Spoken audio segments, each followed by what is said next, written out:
Namo Vishnu Padaya Krishna Prasthaya Bhutale Srimate Bhaktivedanta Swami Niti Namine.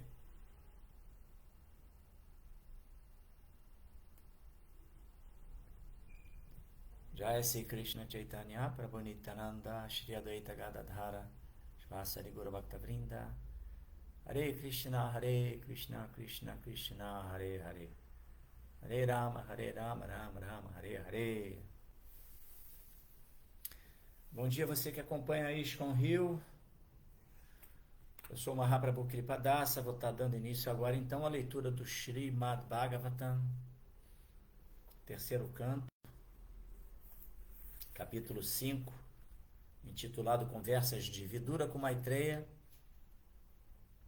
Eu vou ler os versos do 32 até o 35.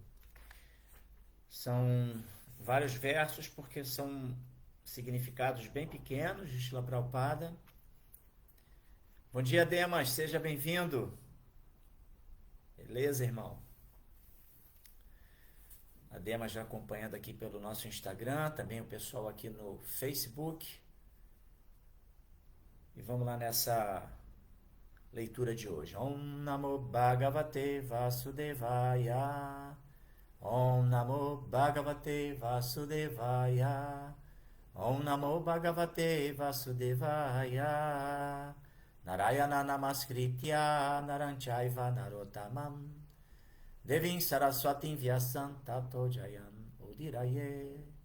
Antes de se recitar este Srimad Bhagavatam, que é o verdadeiro meio de conquista, deve-se oferecer respeitosas reverências a Narayana, a suprema personalidade de Deus, a Nara Narayana Rishi, o ser humano supremo, a deusa do conhecimento, a deusa da sabedoria, Saraswati, a Srila Vyasadeva, o compilador, e a Srila Prabhupada, o propagador. Então, cumprido esse protocolo, de pedir as bênçãos dos Vaishnavas, dos Bhagavatas, de Krishna, enfim, assim, glorificando as escrituras reveladas. Vou dar início, então, à leitura de hoje. Conforme eu disse, começo pelo verso 32 do capítulo 5 do terceiro canto.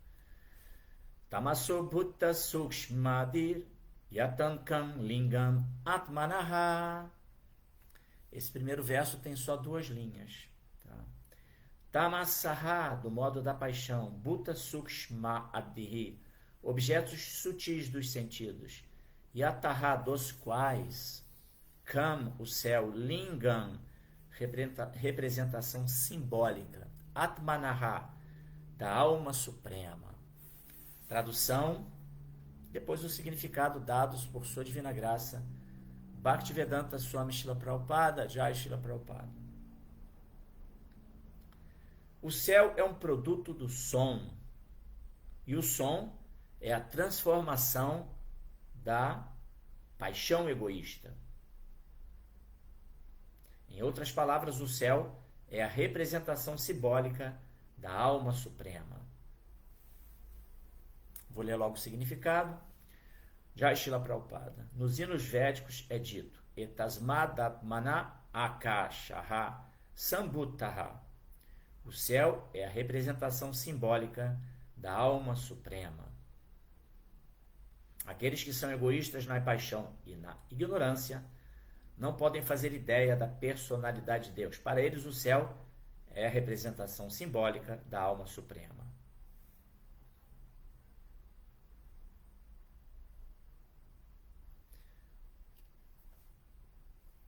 Aqui, Srila Prabhupada, eu acredito que tenha ocorrido, até o Paravyoma me chamou a atenção para esse ponto. Ficou de fato aqui uma explicação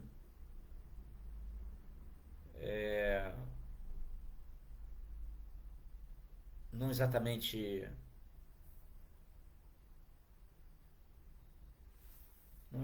uma, como se diz, uma contradição,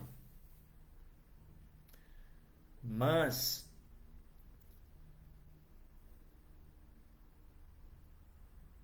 fica aqui uma questão, né? Que Prabhupada, o próprio verso fala, o céu é um produto do som e o som é a transformação da paixão egoísta. Ok.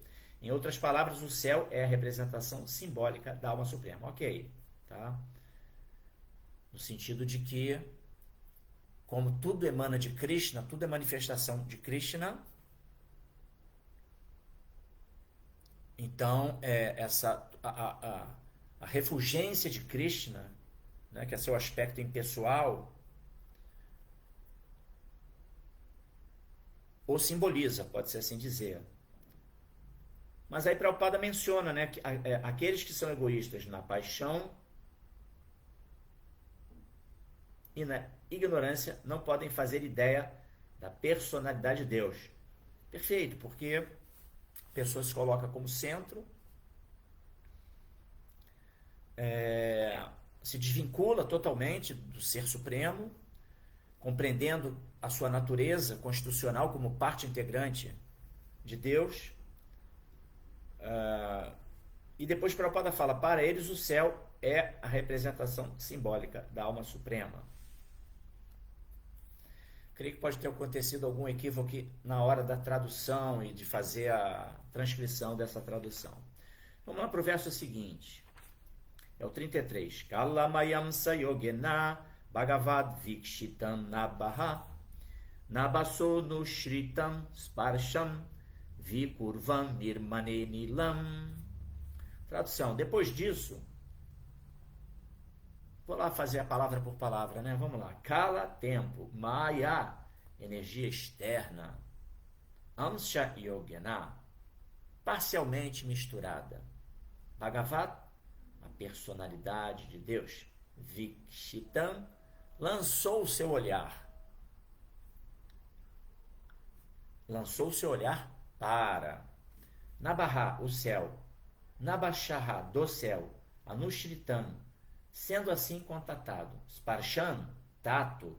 Vikurvat, sendo transformado. Nirmame, foi criado. Anilam, o ar.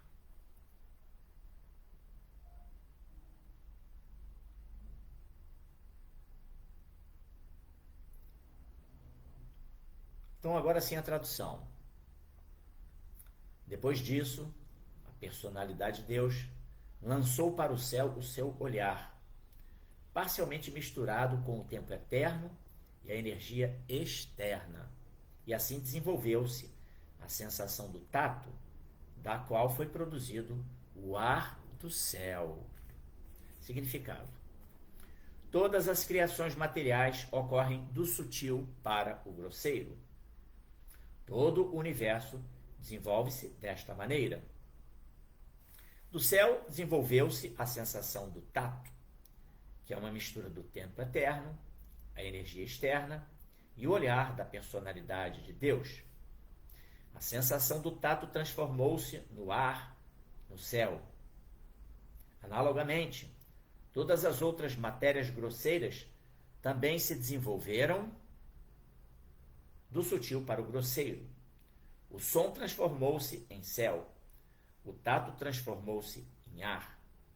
A forma transformou-se em fogo.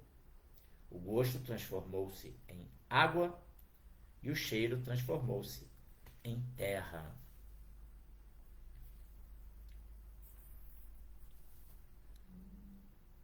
É bem interessante essa observação. E não é difícil de entender isso, que tudo acontece do plano sutil para um plano mais grosseiro. Tá? Por quê? Mesmo aqui no plano material, por exemplo, nós agora estamos corporificados. E todo empreendimento, ele se inicia a partir de uma ideia, não é verdade? E a ideia, ela está no plano o quê? Num plano sutil. Plano das ideias. Que vem através de inspirações, que vem através do desenvolvimento, claro, do ego falso, da inteligência e que fluem no campo da mente. E a partir de então,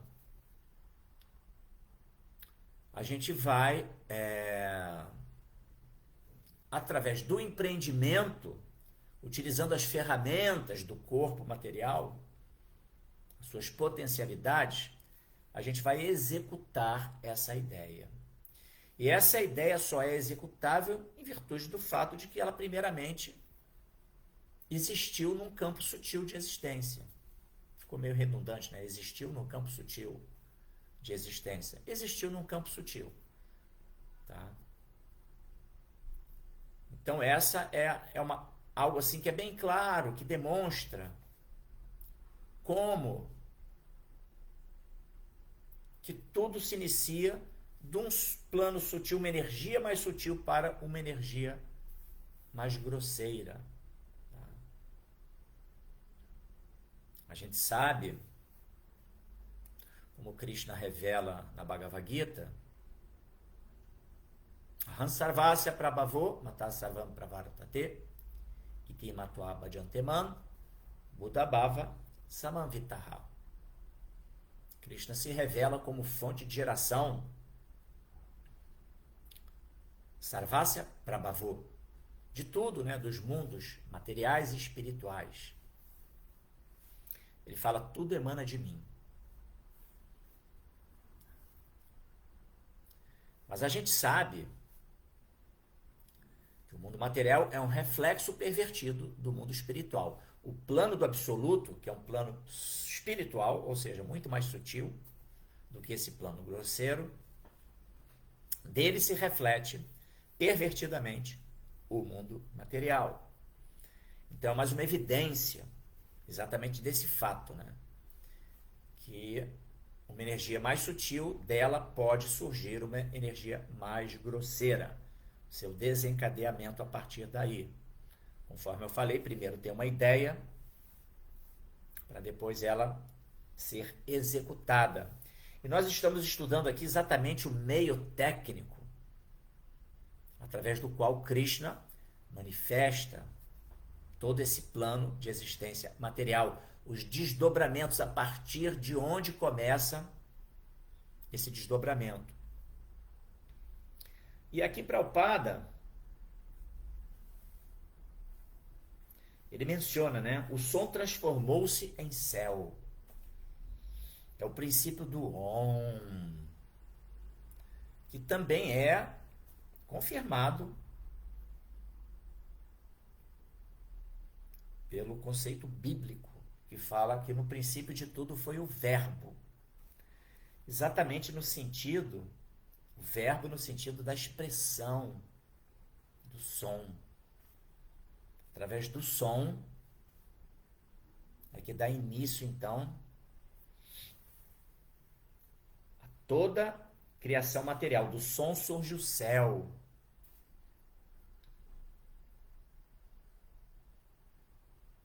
O tato transformou-se em ar. Aqui como Prabhupada vai mencionando, né? A forma transformou-se em fogo. Vocês estão entendendo como é que a coisa vai se desencadeando? Porque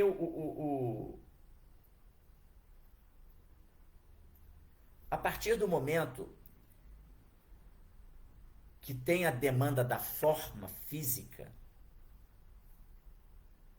se faz necessário o quê? O fogo. Porque o fogo é o elemento que está ligado à visão. Porque sem luz a gente não enxerga nada. Vocês entendem? Sem luz a gente fica na ignorância, na escuridão. Então, consequentemente, depois,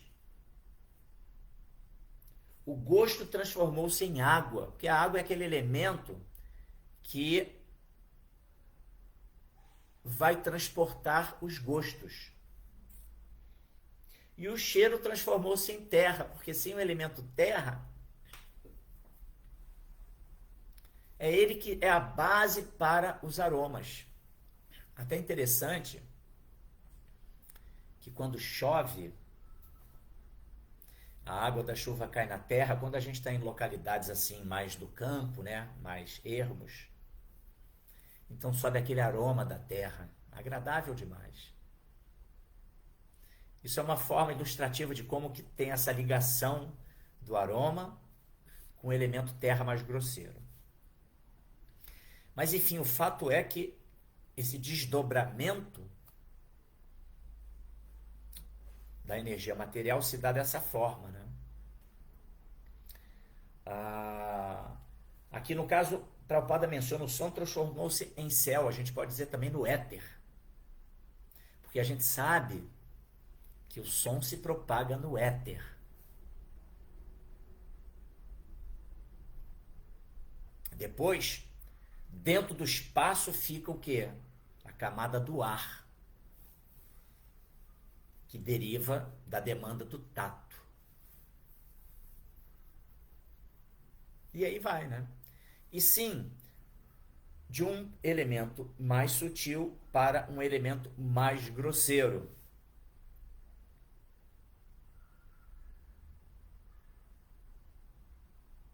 A terra, como elemento mais grosseiro, é o último elemento que vai se manifestar, seguindo exatamente essa dinâmica científica da criação dos elementos e da sua interação para a consecução do plano de existência material.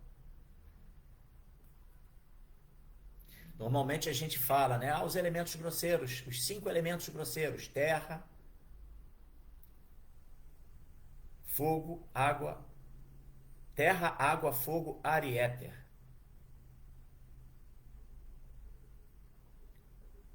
A terra, a gente vê, a gente toca, a gente sente o aroma, né?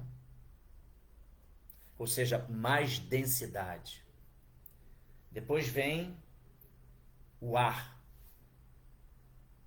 Aliás, terra, fogo, água, ar e éter. Depois o fogo. Que você...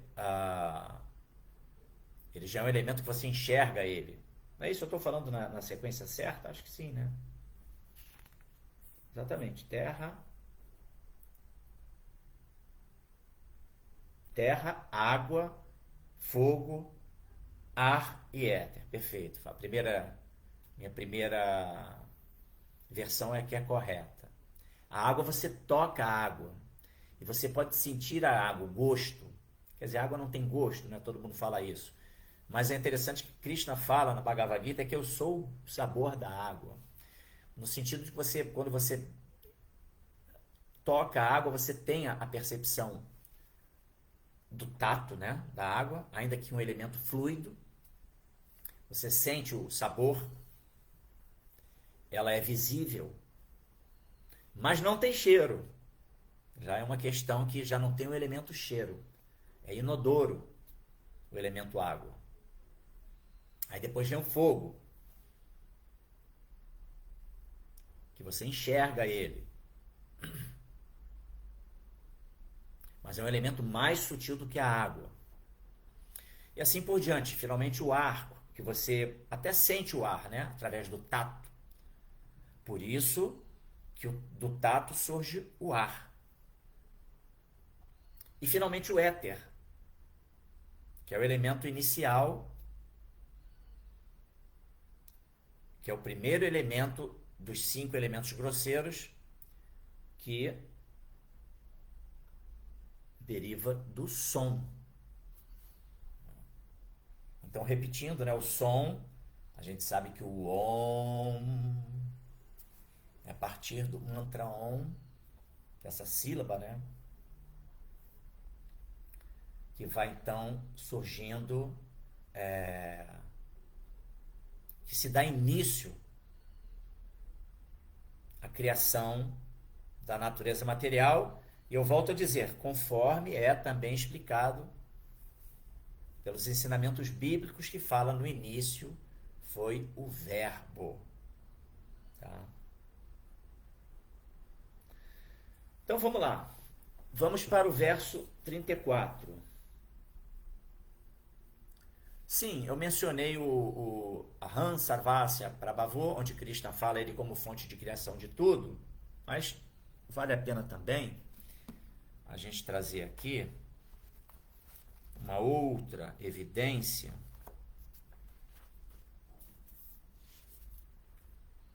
que é o verso do capítulo 9 da Bhagavad Gita, o verso número 10, que inclusive vai ser citado por Srila Prabhupada no significado do verso 36. Eu vou ler até o 35. Depois, no 36, Prabhupada faz menção ao verso Maya Dyakshena Prakriti Suyate Sacharacharam Hetu Nanena Kauntenya Jagat Viparivartate, onde Krishna fala: esta natureza material, que é uma de minhas energias, funciona sob minha direção, ó filho de Kunti, produzindo todos os seres móveis e inertes. Obedecendo-lhe ao comando, esta manifestação é criada e aniquilada repetidas vezes. Ou seja, a partir do olhar de Krishna, ele que vai dar o comando para tudo se desdobrar, do mais sutil para o mais grosseiro. Assim a coisa vai se desencadeando.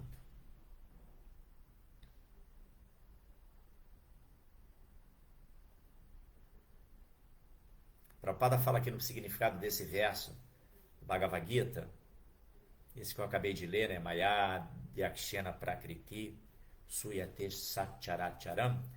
Ele fala aqui, se afirma claramente que o Senhor Supremo, embora alheio a todas as atividades do mundo material, permanece o diretor supremo. Por que ele está alheio? Porque Krishna, ele está lá em Goloka Vrindavana, ele está nos planetas Vaikunta, como Narayana, ele está, enfim, se relacionando com suas almas devotadas, né? E esse mundo material, embora por misericórdia, por compaixão dele com nós, Tatatas Shaktis, almas que estamos aí vagando no samsara da existência material, né, no ciclo de nascimento e morte, essa natureza é criada exatamente para nos alocar e permitir, através do cultivo do conhecimento e, em última análise, da misericórdia do Guru de Krishna, que a gente possa ter o despertar para a vida espiritual, para o serviço devocional, e dessa forma podemos, por misericórdia de Krishna e pela vontade dele, sermos transferidos para a existência plena do Absoluto, né? Mas por isso, então, se diz que Krishna, ele é alheio a esse mundo material, tá? Ele é alheio, mas ele tem preocupação com as entidades vivas que se encontram, como nós, né, que nos encontramos aqui dentro desse plano de existência. Então, por isso, ele movimenta toda uma máquina, né, todo um funcionamento pelo seu amor, para nos abrigar e para permitir, né? Tanto assim que ele vem sempre a esse mundo, né? Ele está sempre Jadar, Hidar, Masya, Lanir, Bhavati, Bharata, como ele explica, né? Que de tempos em tempos, quando tem um declínio da religiosidade, uma predominância da irreligiosidade, nesse momento ele vai aparecer para restabelecer o Dharma. Mas então, e aí Prabhupada continua, né, que apesar de Krishna estar alheio a esse mundo, ele permanece como seu diretor supremo. E aí Prabhupada fala, o Senhor Supremo é a vontade suprema e o sustentáculo desta manifestação material. E é essa vontade, né, o olhar de Krishna, lá algo que vem de um sutil, de uma energia sutil do próprio Krishna, é que o mundo material vai se desdobrando e sendo criado, tá? Elemento por elemento, do mais sutil para o mais grosseiro, né? Vamos para o verso então 34. Anilopi vikurvano Nabassoru balam vitaha Sasarjarupa tamatram Jyotir lokasya lochanam. Anilahawar api também Vikurvanaha, transformando-se Nabassa, céu, Uru bala anvitaha, extremamente poderoso. Sasardja criou Rupa, forma, Tatmatram, percepção dos sentidos, Jyotihi, eletricidade, Lakasya, do mundo, Lochanam, luz para ver. Tradução, esse verso não tem significado de Srila Prabhupada. Então, Prabhupada traduz assim: depois disso, o ar extremamente poderoso, interagindo com o céu, né, o ar que é alocado dentro do éter, né, onde propaga-se o som, gerou a forma da percepção dos sentidos. E a percepção da forma transformou-se em eletricidade, a luz para ver o mundo. Exatamente conforme eu mencionei, né? A partir da demanda da forma física, material, densa, é necessário que o elemento fogo, Agni, para permitir a visão. O elemento fogo está diretamente ligado à visão. Sem luz ninguém enxerga nada. Essa é uma demonstração clara da limitação dos nossos sentidos imperfeitos, né? A gente sempre fala, né, que a alma espiritual ela tem os seus 4 defeitos. Ela tem a tendência a se iludir, ela comete erros, tem tendência a enganar os outros. E tudo isso por quê? Porque os seus sentidos são imperfeitos. A imperfeição dos nossos sentidos gera todo esse problema. De modo que o fato de, por exemplo, a visão, né, que a gente às vezes coloca a visão como sendo um elemento tão... uma percepção tão precisa, mas não é. O pessoal fala, eu só acredito naquilo que eu vejo. Mas às vezes você vê uma determinada cena e do ponto de vista que você está vendo, você não está enxergando as coisas como elas são verdadeiramente. Entendeu? E sim, e se você você está num local e a luz apaga quando chega a noite, escura, ou você está dentro de casa e falta luz.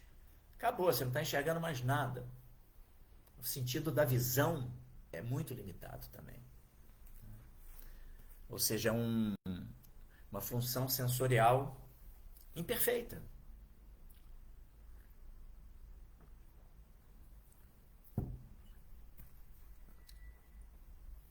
Então, a percepção da forma transformou-se em eletricidade, a luz para ver o mundo. A gente sabe que o universo, ele é escuro. Nós só temos a sensação do dia porque existe uma gigantesca estrela, o astro solar, do qual emana luz.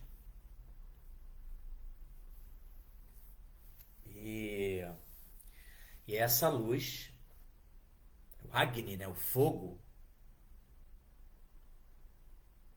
que promove a capacidade da visão. O fogo está diretamente ligado à nossa visão. Diretamente ligado. E a gente sabe que a luz, pelo fato de que ela ilumina, ela está ligada ao conceito o quê? Do conhecimento. Não é verdade? A luz do conhecimento tem essa expressão. Recentemente ocorreu um eclipse solar. E é interessante que a sociedade humana está tão na ignorância que ela vê o fenômeno do eclipse solar como algo assim fantástico, incrível, quando na verdade é um evento muito inauspicioso. Pode ser interessante, né, cientificamente, a circunstância em que ocorre o eclipse solar e tal, as pessoas ficam interessadas, tudo bem. Mas, energeticamente falando, filosoficamente falando, é a obstrução da luz. E a gente sabe que a obstrução da luz gera ignorância. Então, na medida em que o astro solar, que é o elemento, né, a estrela que ilumina, manda aquele feixe de luz para iluminar esse plano de existência que nós nos encontramos, o nosso planeta Terra. É muito interessante isso, né? Imagina, o universo é escuro. E aí tem as estrelas de onde se emana luz, com a capacidade de irradiar calor e luz dentro de um determinado limite. E assim nós temos a sensação do dia, né? Mas sim, voltando ao ponto, e aí isso está atrelado exatamente à coisa do você enxergar. Então, faz essa conexão da luz do conhecimento, né? É uma expressão filosófica que denota essa coisa, né? De como que é importante a gente enxergar, né? Com a luz do conhecimento. E sim, tem também aqui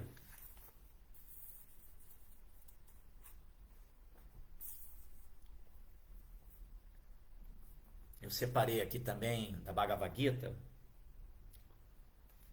o verso 4 do capítulo 7, que fala especificamente sobre esses elementos que a gente está falando: terra, água, fogo, ar, éter.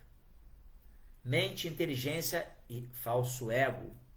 Juntos, todos estes 8 elementos formam minhas energias materiais separadas.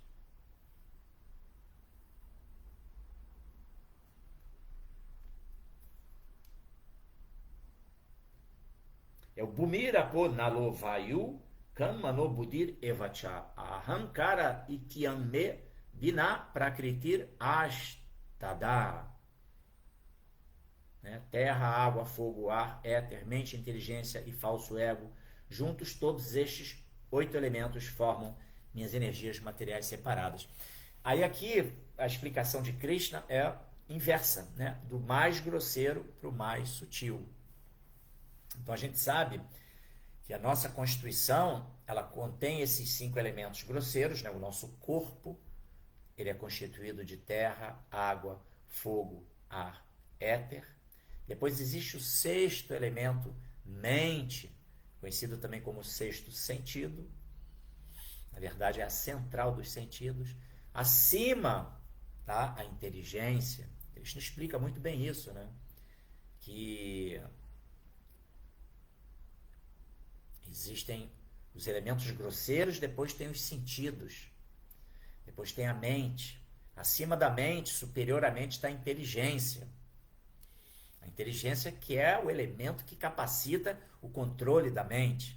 Daí a importância de recebermos conhecimento, né? Sermos iluminados pelo conhecimento, a luz do conhecimento, para que a gente possa nutrir a inteligência e sermos suficientemente capazes de dominar a nossa mente desvairada, louca por gratificação dos sentidos, na medida em que, por ser a central dos sentidos, e ela ser quem recebe a sensação do prazer, da fricção dos sentidos com os objetos dos sentidos, então ela criou essa dinâmica do prazer sensorial, ela absorve, é ela que, como tem as 3 funções, né, de sentir, pensar e desejar, como ela que sente o prazer sensorial, então ela grava, né, ela guarda essas sensações e ela é muito forte em exigir, né, porque ela pensa e deseja, ela vai então pensar em termos de gratificação dos sentidos. Eu quero mais prazer sensorial. E fica desejando a partir desse ponto de vista, dessa experiência empírica da fricção dos sentidos com os objetos dos sentidos.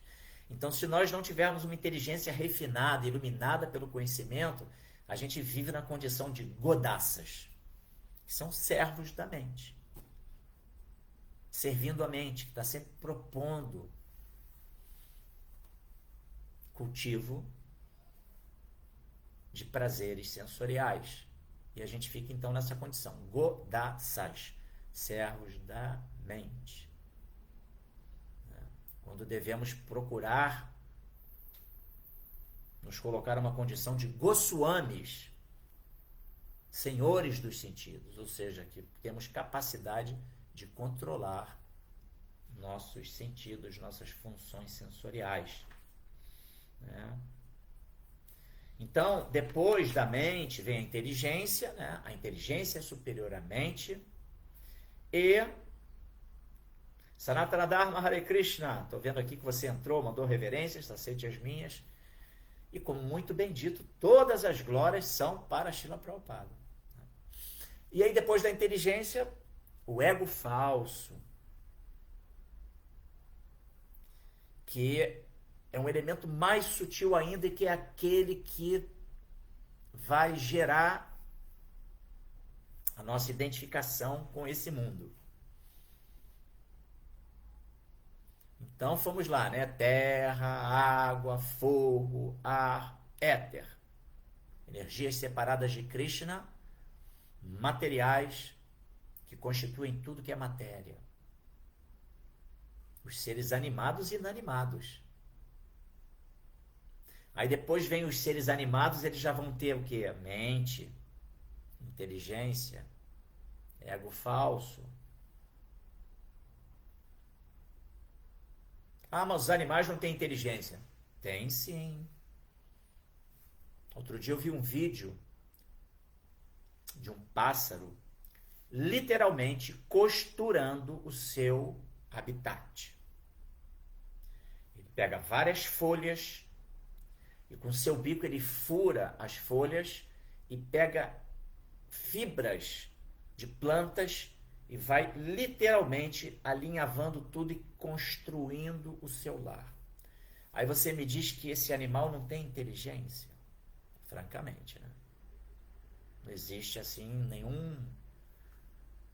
Não é coerente. Então, todos os seres animados, além dos elementos grosseiros, 5 elementos grosseiros, ele está ali também dotado do elemento mente, inteligência e ego falso também, né? Porque ele fica identificado ali com aquela situação circunstancial na qual ele se encontra. E sim, além de tudo isso, esse é o ponto, né? Tá? A energia superior, que é o Atma, a alma espiritual, o espírito, entendeu? O ser, a centelha viva, que é a nossa identidade verdadeira, tá? E aí no verso 7, capítulo 7, verso 5, Krishna vai falar então que além, que ele mencionou lá no 7.4, né? Terra, água, fogo, ar, éter, mente, inteligência e falso ego, juntos todos estes 8 elementos formam minhas energias materiais separadas. Aí ele vai falar no verso seguinte, além dessas, ó Arjuna de braços poderosos, existe outra energia, minha energia superior, que consiste nas entidades vivas que exploram os recursos dessa natureza material inferior. Olha que interessante.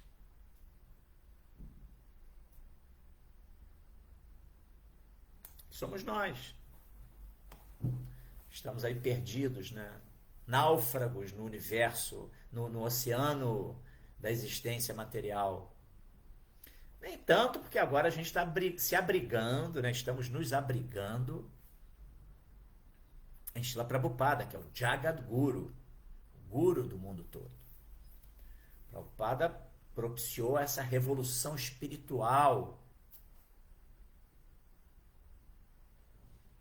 que é o movimento Hare Krishna, que promove o conhecimento de Bhakti Yoga, que é aquele através do qual se atrai a atenção de Krishna, através da atitude amorosa. Essa é a ideia. como Krishna fala lá na Bhagavad Gita também, Bhaktya man abhijanati javan jasmin tatataha. Eu só me revelo unicamente através do serviço devocional, né? Essa atitude amorosa, prática, dirigida a Krishna, que ele vai se revelar tatataha. Ele fala, em verdade, como eu sou. Então, por isso a importância da propagação desse conhecimento de Bhakti Yoga, na medida em que ele permite que Krishna se revele como ele é e estabeleça então um link amoroso entre nós, Tathagata Shaktis, com ele, a fonte energética de tudo que existe, através do amor. O amor é tudo, né? Entendeu? Mas então Krishna está falando aqui exatamente sobre a nossa constituição, como parte integrante dele, como energias superiores, mas que ficamos presos. Interessante isso, né, gente? A gente já fez essa abordagem recentemente, inclusive foi um verso que eu li aqui aqui mesmo na ISKCON, né, em que Prabhupada menciona que, embora nós sejamos energias superiores, a gente fica submetido ao controle da energia inferior de Krishna, Prakriti, Maya. Prabhupada denomina, né, os 3 modos da natureza material como uma força sobrenatural. Os 3 modos da natureza material, a força sobrenatural que está influenciando tudo nesse mundo. E a alma, embora seja uma energia superior de Krishna, uma vez aqui corporificados como estamos, dentro do escafandro que é o corpo material, limitados nas nossas capacidades perceptivas, a gente fica sob o controle de Maya. É muito curioso isso, não é verdade? Então, esses 2 versos também eles vão fazer menção, né,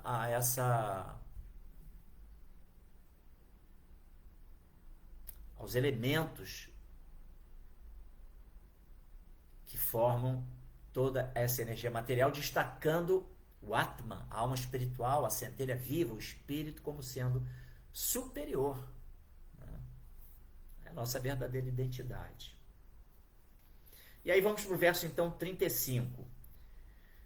Anilenam vitam yotir vikurvat paravikshitam adatam borasamayam kalamayam shayogataha.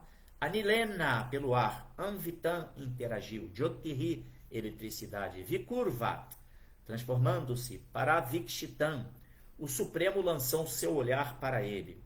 Repetindo, o Supremo lançou seu olhar para ela. Adata, criou, Amba, Rasamayam, água com gosto. Tá vendo? Aqui, ó, água com gosto, porque você sente, tem a água não tem gosto. Você sente aquele sabor, você sabe, você bota na boca e você fala, isso é água, né? Onde o gosto vai estar se propagando. Kala, do tempo eterno, Maya Amsha, e a energia externa, Yogataha, por uma mistura. Então esse é o verso 35, é que eu vou estar encerrando a leitura de hoje, e a tradução de Srila Prabhupada é a seguinte, também não tem significado, tá? Quando a eletricidade condensou-se no ar, e o Supremo lançou seu olhar para ela, nessa altura, por uma mistura do tempo eterno com a energia externa, ocorreu a criação da água e do gosto.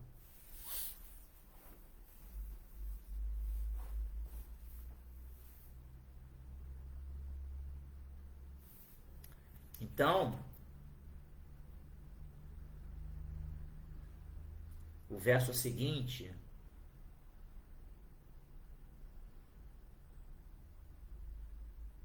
ele vai falar já sobre a constituição do elemento terra. Eu vou ler aqui a tradução só para dar essa conexão para vocês, tá? Para a gente, né, na verdade, né?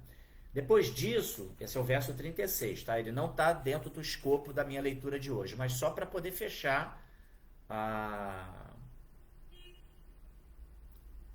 essa demonstração da criação dos sentidos, né? De percepção, Tá? Depois disso, a suprema personalidade de Deus lançou seu olhar sobre a água produzida pela eletricidade. E esta água misturou-se com o tempo eterno e a energia externa. Assim ela se transformou na terra, que é identificada fundamentalmente pelo odor.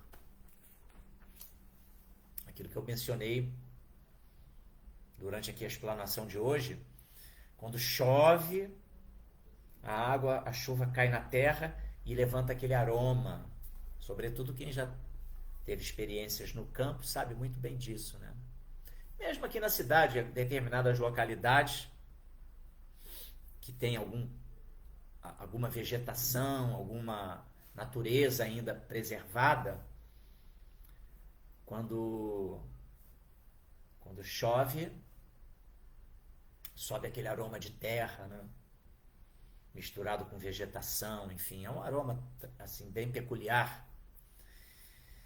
Então, isso denota a terra como elemento que promove uma percepção mais grosseira, que é o cheiro. O cheiro é o mais grosseiro. E aí depois vai, né, se desdobrando. E é interessante como que o aroma, ele também nos remete, né, ele é tão grosseiro, tão impactante, que muitas vezes você sente um determinado aroma e você é transferido para uma determinada fase da vida em que, caramba, esse aroma que eu sentia me lembra de tal situação, sabe? É impressionante. Por exemplo, ali na rua, eu nasci aqui no Rio de Janeiro e fui morar, quando criança, numa localidade, num bairro chamado Santa Teresa. Eu brincava numa área que tinha muita vegetação e que daquela vegetação emanava um cheiro muito peculiar, muito agradável, de plantas, folhas, enfim. E outro dia eu estava caminhando pelo centro da cidade, ali na Rua México. Existe um pequeno jardim, que é um jardim que fica nos fundos da Biblioteca Nacional. E sempre que eu passo por ali, esse jardim específico dele emana um cheiro, um aroma, que é exatamente o aroma que eu sentia lá em Santa Teresa, no bairro que eu vivia, nas áreas verdes, onde eu, como criança, brincava. Tinha um cheiro muito característico. Então, caramba, foi assim impressionante. Quando bateu aquele cheiro, eu senti esse cheiro lá no centro da cidade, na Rua México, nos jardins que tem nos fundos da Biblioteca Nacional, imediatamente me remeteu para aquela fase da minha vida.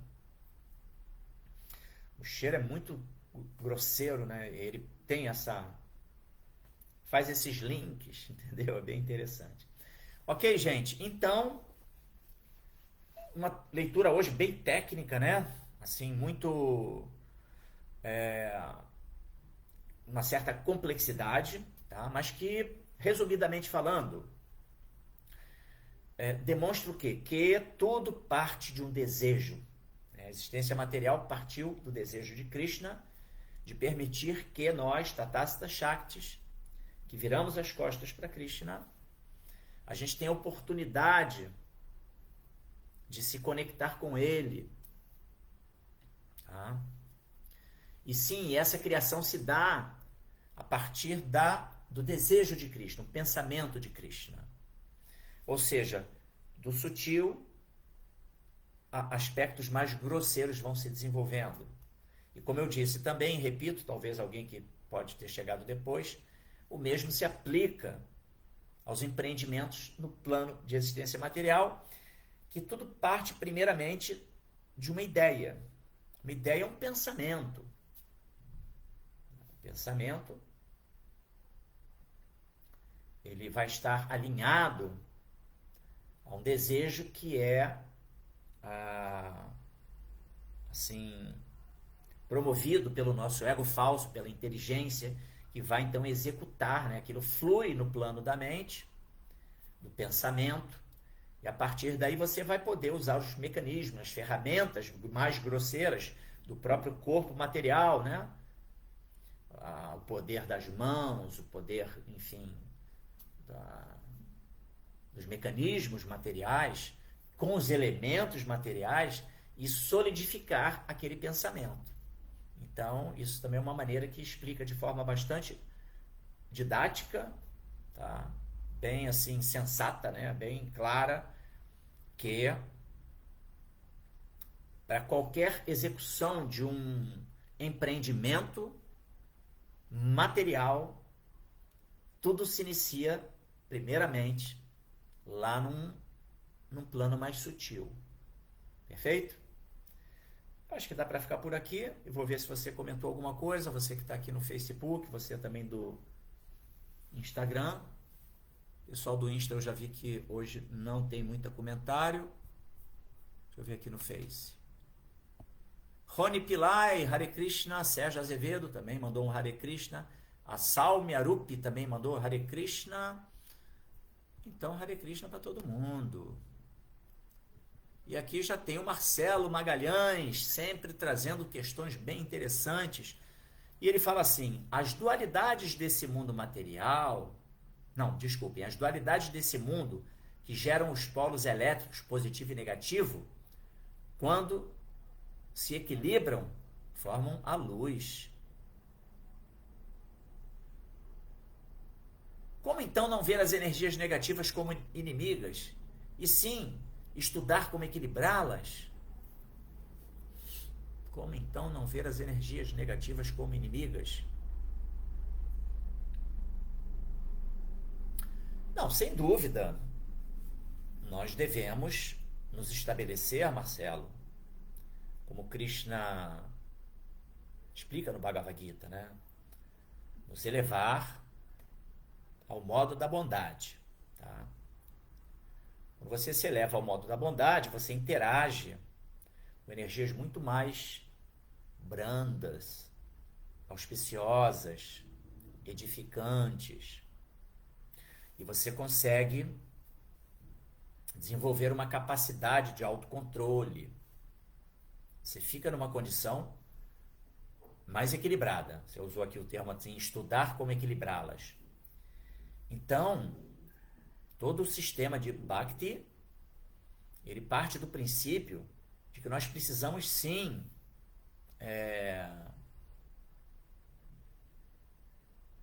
domar, gerir apropriadamente a nossa vida e dar um propósito elevado, né? Fazer com que a gente faça um bom uso do nosso livre-arbítrio, não é verdade? Essa é a ideia. Então, as energias negativas, o homem ele usa, né? Ele usa a sua inteligência de modo a sempre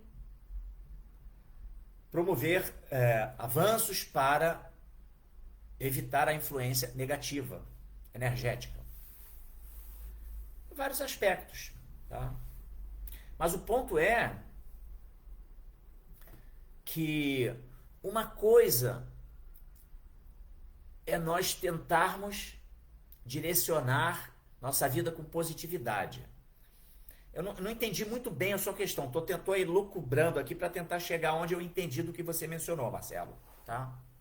A outra coisa é a gente se resignar com as ocorrências da nossa vida. Muitas vezes com reveses. Entendendo que tudo que acontece, em última análise, é o que tem que acontecer. E daí vem uma aceitação, uma resignação. Mas o que não significa que a gente vai ficar aceitando a influência negativa, de energias negativas, entendeu? Não, a gente vai tentar sempre promover o bem, propagar o bem, se estabelecer num ambiente, energeticamente falando, positivo e, claro, para transcender tudo isso. Tá? Em última análise, a ideia é que a gente não tem influência nem do negativo, nem do positivo. A gente fica numa posição, energeticamente falando, akármica, onde a gente não vai estar sofrendo influência de nada, porque os nossos atos são todos eles vertidos para o prazer de Krishna, o que faz com que os nossos atos sejam, então, akármicos. Enfim, foi mais ou menos o que eu entendi da sua colocação, tá, Marcelo?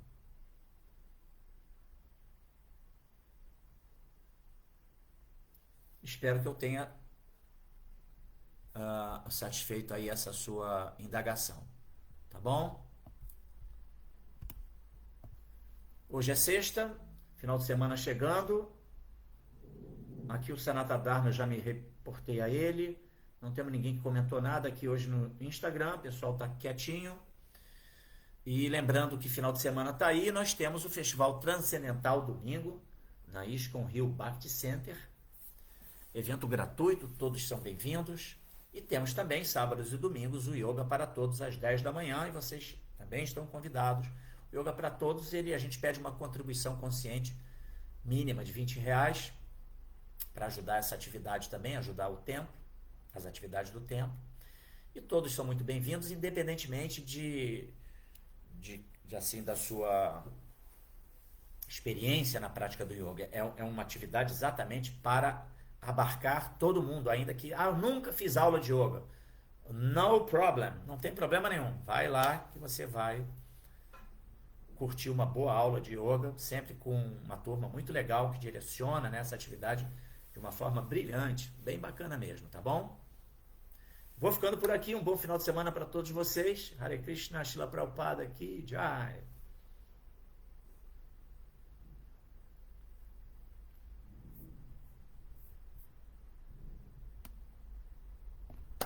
Valeu, Marcelo, Hare Krishna. Todos vocês, Hare Krishna, Srila Prabhupada aqui, Jai. Bom final de semana.